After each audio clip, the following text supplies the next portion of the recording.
Welcome, parents. Today we're going to talk about emotional eating. So I have a special guest on today. Her name is Melissa Rohlfs, and she is a holistic and life coach that helps women break free of sugar and emotional stress and stress eating. And I'm really excited to have her on to give us some great tips today. But most importantly, Melissa is a mom of 2 kids herself. So thank you for being on today with me, Melissa.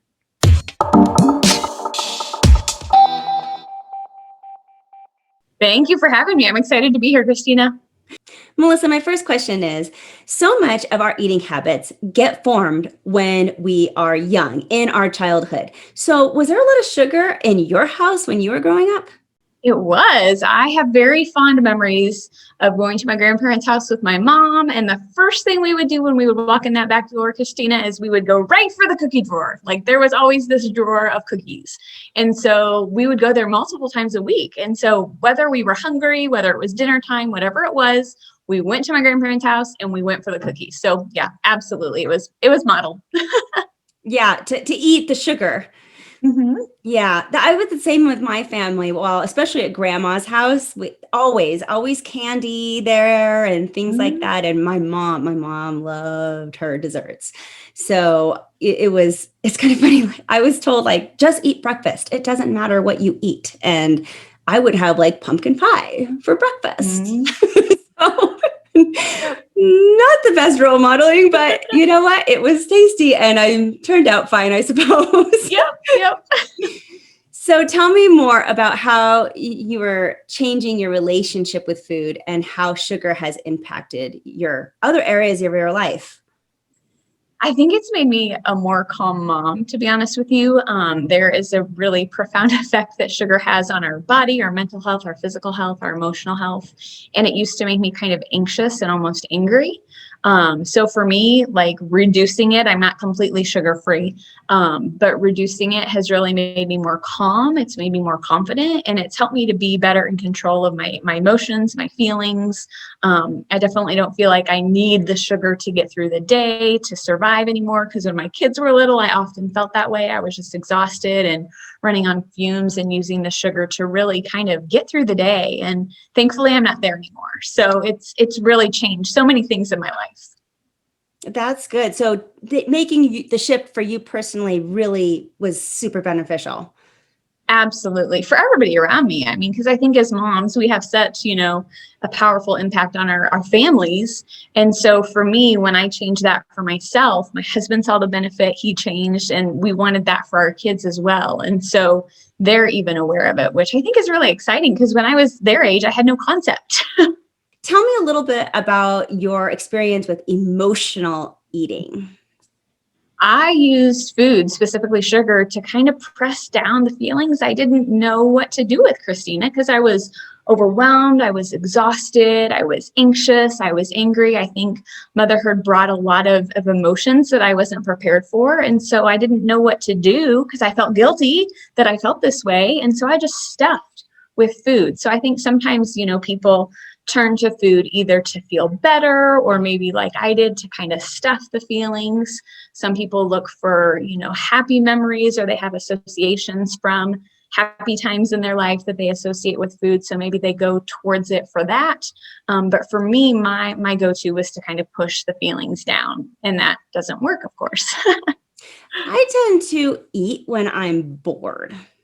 Yeah. Do you see that a lot? Because tell me I'm not an anomaly. No, you're not an anomaly at all. In fact, a lot of people eat when they're bored.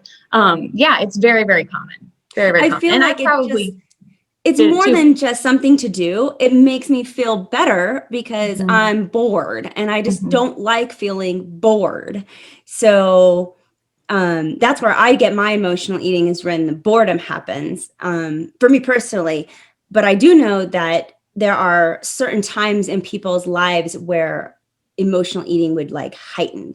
From your Mhm. experience, what periods are those that you've seen? COVID was a big one. I think when COVID first hit, and people, there were all of these different things happening and so much coming at us so quickly. I saw a lot of it then. I think for me, being a new mom and feeling really overwhelmed, that kind of kicked it in for me. But I think a lot of times too, with maybe there's times of transition that we don't know how to handle or how to navigate. It can come up then. Sometimes people just use food to kind of self-medicate or soothe if there's a feeling or an emotion or something that they're not comfortable with feeling. So it can really just be a lot of different things. Now, with how you help women to get healthier and break free from these sugars, do you do anything that has to do with the sugars in drinking? Just to be clear with the audience, like, because there's sugar obviously in a lot of beverages, whether it's wine or we're talking about sodas or things like that. Do you encompass all of that, or is it strictly like food? It's all of it, because sugar's in everything. I mean, even some ketchups have it. I mean, it's very sneaky. There's a lot of places you wouldn't suspect sugar to be hiding, and it is. So I do a really, thorough education on these are other names for sugar. Just because the label doesn't say sugar doesn't mean that it's not sugar. So it's really important to know how sugar shows up and where it shows up. So that brings me to this question of what tips do you have for someone who might be in this position and needs help? I think the best thing to do is to get curious and really, I think we can tend to be really hard on ourselves, especially as women. So maybe if you could just take away that judgment and get curious and ask yourself, why am I going towards the sugar? Why am I eating right now? Am I hungry is a really powerful question you can ask. And if the answer is no, then you're probably eating out of boredom or stress or stuffing those feelings. So I think replacing judgment with curiosity is really powerful. Asking, am I hungry is really powerful. And also become a label reader. Learn how to read the ingredients on the food label, not just the numbers, but the actual ingredients of what is in the food. And then see how it affects you, because we're all different. One size doesn't fit all.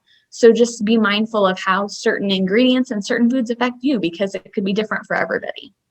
So what I'm hearing you say is that it might be helpful to even keep like a journal of that, because I'm going to be really honest here and say I can't read labels. Like all these big words on the back, they're really confusing, and I just don't have a lot of interest to invest in learning how to read those.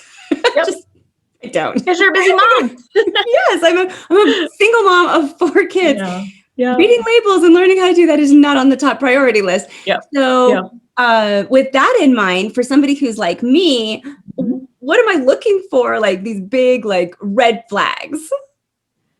That's a really great question. I think the basic premise with label reading is to keep it shorter. So which is perfect for you, right? Like the less ingredients, the better. And you want the ingredients to be familiar. You want to know what they are. If it's a word you can't pronounce, if it's got like 29 syllables and you don't know where it came from, probably not the best thing. So just, short, sweet, to the point is the best way with the label reading. And I love the idea you said of journaling. Maybe if you don't want to read the labels, journal, keep track of, I ate this, my mood was this, my energy was this, and just get aware of how certain things impact you. Tell me a little bit about your journey, your personal journey with this. How did this come about? Yeah, well, we had a newborn baby who wasn't sleeping, as you can imagine. And we had a 2-year-old who had some undiagnosed food allergies and some sensory challenges. My husband was traveling for work, and I had just been newly diagnosed with PTSD from childhood trauma. So I went the holistic approach and really learned about supplementation and the impact of food on mood and health, and really kind of changed our whole diet. I think my diagnosis did that, but I also think that the food intolerances and allergies caused us to do that. So we overhauled our food, the way that we ate, and it was such a game changer. I knew I had to help other women who were where I was, because I didn't know that living off of sugar and emotional eating, I didn't know that that's what I was doing. And I didn't know how good I could feel until I kind of got out of that and learned some new ways of being. So that's why I do what I do. I love that you said that you didn't know that you were like that. You didn't know that that's what you were doing. You didn't even realize that you were emotional eating. Yep. So my last question to you is just, if somebody's listening to this right now and they think, well, that might be me, but I'm not quite sure, what are some signs that might say, yeah, maybe it's a good idea to give you a call?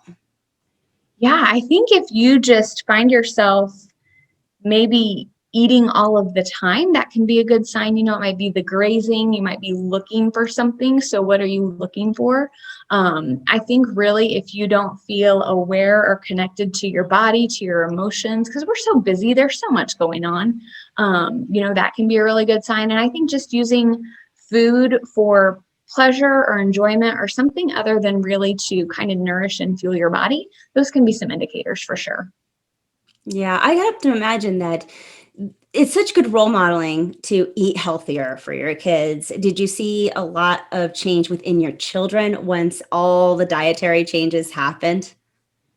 Yes, their behavior greatly improved. And now I laugh because they're at an age, Christina, where they will come home from school and they'll be like, "Oh my gosh, so and so had this in their lunch. I hope it doesn't make them sick." And I'm like, "Oh my gosh," like they're so aware, which can be good or bad. But yeah, just really I think having that foundation of how food makes them feel and impacts them has really been a blessing. That is awesome.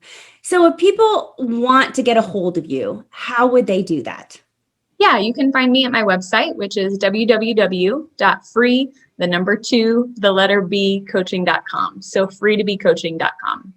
That's amazing. Thank you so much for being here today, helping out our viewers. We need to stop emotional eating. I can imagine COVID, I'm sure there's so many moms out there right now who, there's the joke how we all gained weight during COVID. And it had to be like for me, boredom again, just being stuck in the house.